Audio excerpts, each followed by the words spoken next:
जय हिंद दोस्तों।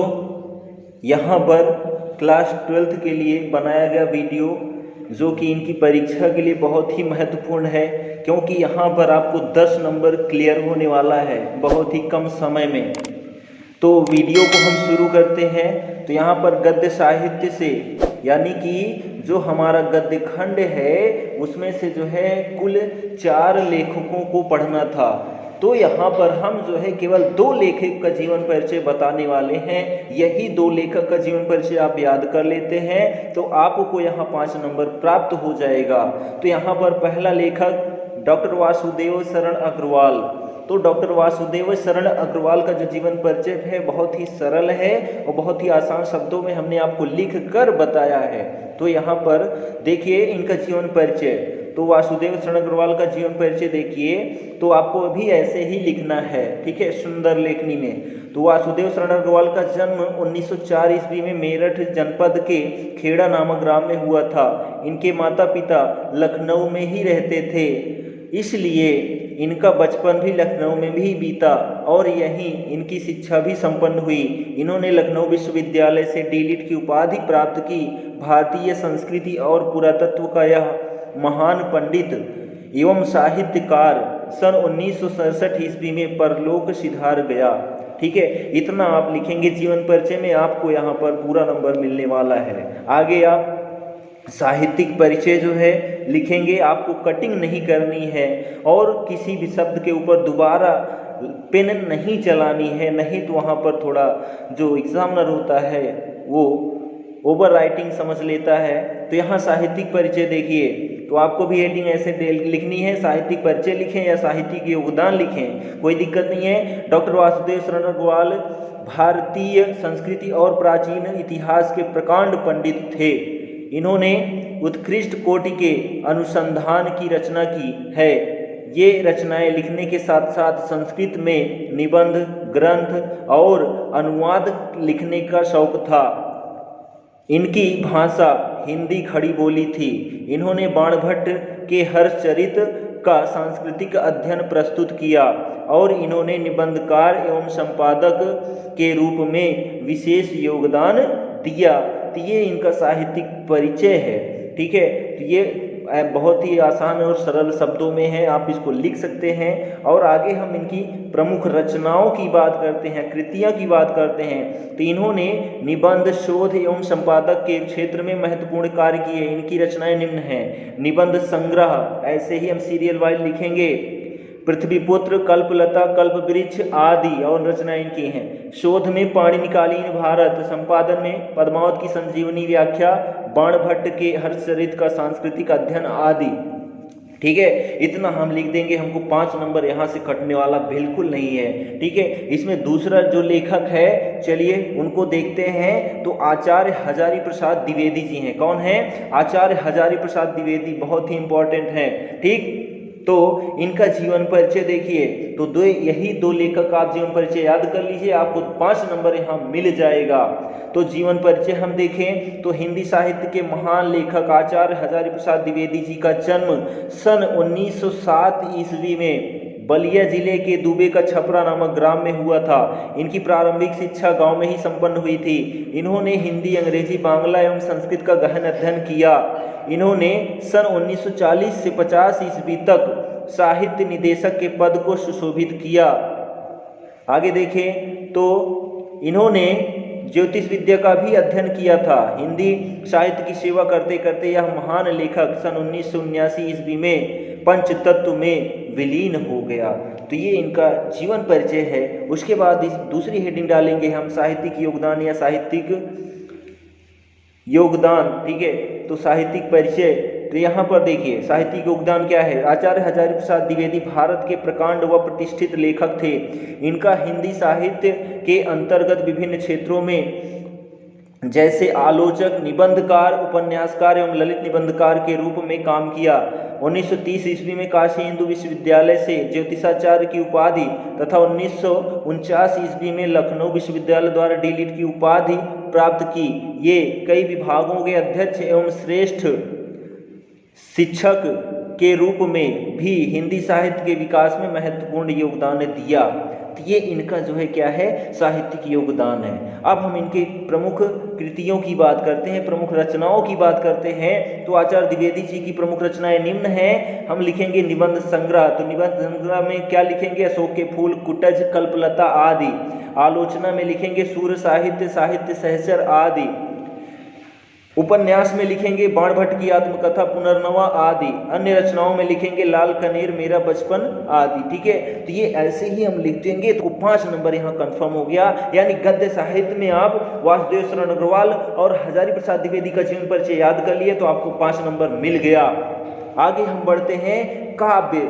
ठीक है, तो काव्य खंड में देखिए, तो काव्य खंड में भी आपको 5 नंबर मिलने वाला है। ठीक है, तो यहाँ पर पहले पॉइंट पर हमने लिखा है सुमित्रानंदन पंत को। तो सुमित्रानंदन पंत का जीवन परिचय देखिए, बहुत ही आसान शब्दों में हमने लिखा है। तो यहाँ देखिए, प्रकृति के सुकुमार कवि सुमित्रानंदन पंत का जन्म अल्मोड़ा जिले के कौसानी नामक ग्राम में सन 1900 ईस्वी में हुआ था। इनके पिता का नाम पंडित गंगा दत्त पंत तथा माता का नाम सरस्वती देवी था। इनकी प्रारंभिक शिक्षा कौसानी में ही तथा उच्च शिक्षा अल्मोड़ा के राजकीय विद्यालय में हुई। इन्होंने अपना नाम गोसाई दत्त से बदलकर सुमित्रानंदन पंत रख लिया। स्वाध्याय से ही इन्होंने अंग्रेजी, संस्कृत और बांग्ला साहित्य का गहन अध्ययन किया। प्रकृति गया सुकुमार कवि सन 1977 ईस्वी में प्रकृति की गोद में ही विलीन हो गया। ठीक है, तो ये हम जीवन परिचय लिखेंगे और उसके बाद साहित्यिक योगदान इनका लिखेंगे। तो देखिए साहित्यिक योगदान क्या कहता है। छायावादी युग के प्रतिनिधि कवि सुमित्रानंदन पंत ने 7 वर्ष की आयु में ही कविता लेखन प्रारंभ कर दिया था। सन 1916 ईस्वी में इनकी सर्वप्रथम रचना गिरजे का घंटा प्रकाशित हुई। उसके बाद ही इनके अंदर काव्य के प्रति रुचि और बढ़ गई। इन्हें कला और बूढ़ा चांद पर साहित्य अकादमी पुरस्कार तथा चिदम्बरा पर ज्ञानपीठ पुरस्कार मिला। भारत सरकार ने इन्हें पद्म भूषण की उपाधि से भी अलंकृत किया। पंत जी के काव्य में कोमल एवं मृदुल भावों की अभिव्यक्ति होने के कारण इन्हें प्रकृति का सुकुमार कवि कहा जाता है। तो ये साहित्यिक योगदान था। उसके बाद हम इनकी कृतियां देखते हैं। तो प्रमुख रचनाएं हेडिंग डाल के लिखेंगे। इनकी निम्नलिखित रचनाएं उल्लेखनीय हैं, जैसे कि काव्य साहित्य में इन्होंने लिखा है वीणा, पल्लव, गुंजन, युगवाणी, चिदम्बरा, कला और बूढ़ा चांद, लोकायतन आदि। उपन्यास में इन्होंने लिखा है हार। कहानी संग्रह में लिखा है 5 कहानियां। तो ये हम ऐसे ही लिखेंगे तो हमको भी यहाँ पर 5 नंबर मिल जाएगा। ठीक, आगे हम दूसरे कवि की बात करते हैं। तो जयशंकर प्रसाद जी हैं। तो यहाँ पर इनका जीवन परिचय देखिए, ये 9th में भी आपके यहाँ थे, तो छायावादी युग के प्रवर्तक और 10th में भी थे। उसके बाद 12th में आ गए। उन्नायक, छायावादी युग के प्रवर्तक एवं उन्नायक महाकवि जयशंकर प्रसाद का जन्म काशी के वैश्य परिवार में सन 1889, कहीं कहीं 1890 भी आ जाता है, कोई दिक्कत नहीं है, में हुआ था। इनके पिता का नाम देवी प्रसाद साहू था। माता पिता एवं बड़े भाई के देहावसान के कारण अल्पायु में ही प्रसाद जी को व्यवसाय एवं परिवार के समस्त उत्तरदायित्वों को वहन करना पड़ा। ठीक, आगे देखिए, घर पर ही हिंदी, अंग्रेजी, बांग्ला, उर्दू, फारसी, संस्कृत आदि भाषाओं का गहन अध्ययन किया। नियमित दिनचर्या का पालन करने के बाद भी दुख और विपत्तियों के कारण ये क्षय रोग के शिकार हो गए और सन 1937 ईस्वी में इस संसार से विदा हो गए। तो ये जयशंकर प्रसाद का जीवन परिचय। उसके बाद हम देखते हैं साहित्यिक योगदान। तो साहित्यिक योगदान देखिए, जयशंकर प्रसाद हिंदी साहित्य के उज्ज्वल नक्षत्र हैं। वह एक कुशल साहित्यकार और बहुमुखी प्रतिभा वाले व्यक्ति थे। इनके काव्य में प्रेम और सौंदर्य प्रमुख विषय रहा है। ये नागरिक प्रचारणी सभा के उपाध्यक्ष भी थे। वे जितने श्रेष्ठ कवि हैं उतने ही महान गद्यकार भी हैं। गद्यकार के रूप में प्रसाद जी ने नाटक, उपन्यास, कहानी और निबंध सभी लिखे हैं।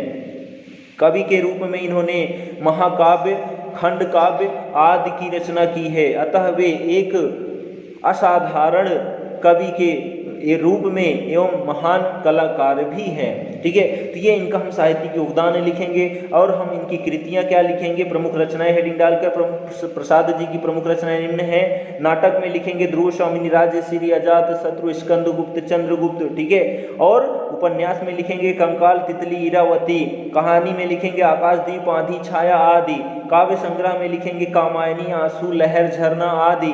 निबंध में लिखेंगे काव्य और कला। तो इसमें से नाटक नाटक, उपन्यास, कहानी, काव्य संग्रह हेडिंग डालकर हम लिख देंगे रचनाएं 1 1 2 2, तो जान लो हमको 5 नंबर पूरा मिल गया। फिर आगे हम बढ़ते हैं, तीसरे नंबर पर हमने लिखा है महादेवी वर्मा। तो महादेवी वर्मा का जीवन परिचय देखिए। हिंदी साहित्य में आधुनिक मीरा के नाम से प्रसिद्ध कवित्री एवं लेखिका महादेवी वर्मा का जन्म 1907 ईस्वी में उत्तर प्रदेश के फर्रुखाबाद शहर में हुआ था।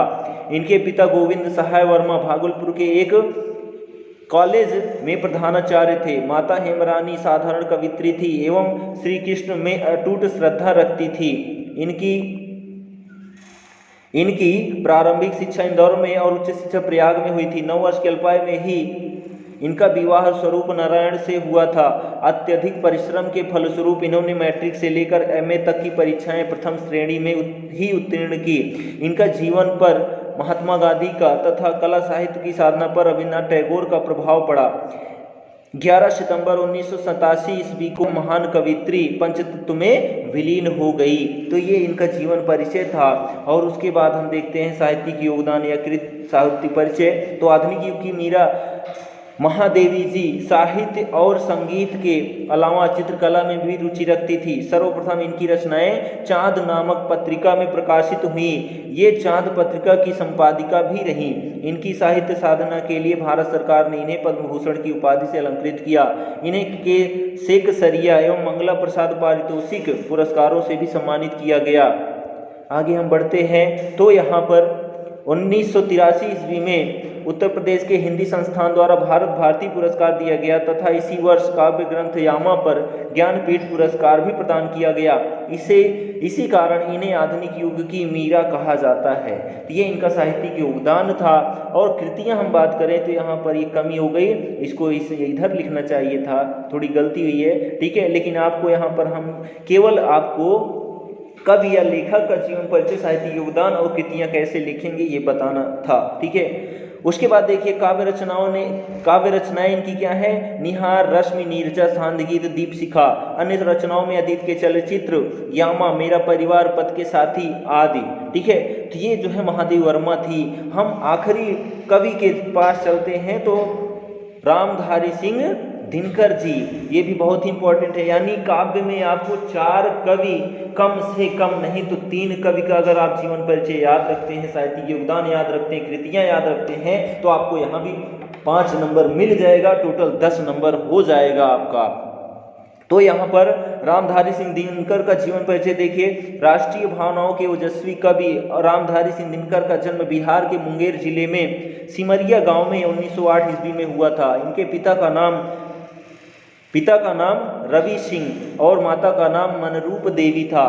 गांव में से ही प्रारंभिक शिक्षा प्राप्त करने के बाद पटना कॉलेज से बीए किया और फिर एक स्कूल में अध्यापक हो गए। आगे 1950 में इन्हें मुजफ्फरपुर के स्नातक महाविद्यालय के हिंदी विभाग का अध्यक्ष नियुक्त किया गया।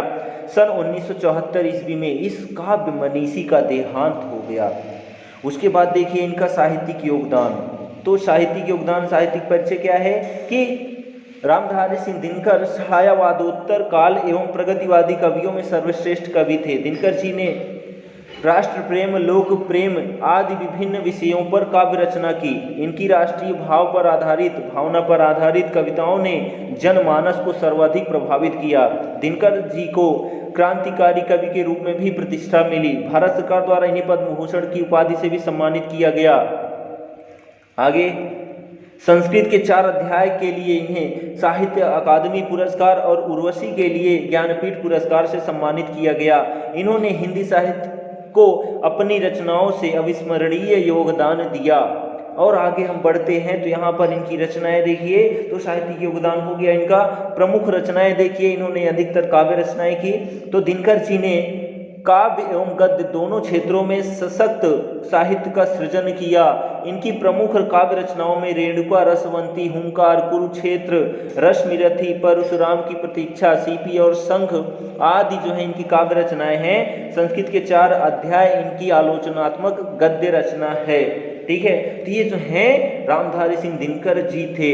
तो ये जो 4 कवि हमने बताया और 2 लेखक बताया, इन सबको अगर आप कंप्लीट कर लेते हैं तो आपको यहाँ 10 नंबर मिल जाएगा। हमने बहुत ही सरल शब्दों में इनका जीवन परिचय, साहित्यिक योगदान, कृतियाँ बताया। अपने स्वयं के हाथों से लिखकर, जिससे आपको समस्या ना हो। तो इसलिए इस वीडियो को आप अपने दोस्तों में ज़रूर शेयर कर दीजिएगा, अगर उनकी बोर्ड की परीक्षा क्लास 12th में अगर पढ़ रहे हो तो।